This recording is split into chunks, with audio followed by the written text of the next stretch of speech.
Viewers, তো আমরা যারা টিকটক ইউজ করি আমাদের টিকটকে অনেক সময় ভিডিও আপলোড করার পরে আমাদের এরকম নোটিফিকেশন আসে যে দেখুন আমার একটা ভিডিও আমি কিছুক্ষণ আগে আপলোড দিয়েছিলাম, এই ভিডিওতে যদি আমি ক্লিক করি এখানে কি বলতেছে যে your video is not eligible for recommendation in the for you feed, if you disagree with the content restriction you can appeal.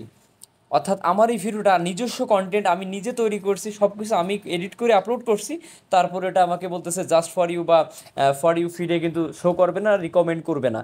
তো আপনাদের যদি এরকম কোনো কন্টেন্ট বা ভিডিও এরকম করে যদি টিকটকে এসে থাকে তাহলে কীভাবে এটা সলভ করবেন, তো সেটাই দেখাচ্ছি। জাস্ট আপনারা এখানে ওভারভিউতে ডাইন সাইডে অ্যারো চিহ্নতে ক্লিক করে দিবেন। ক্লিক করলে একদম উপরে ডাইন সাইডে দেখতে পারবেন অ্যাপিল লেখা আছে, অ্যাপিল লেখার উপর ক্লিক করবেন।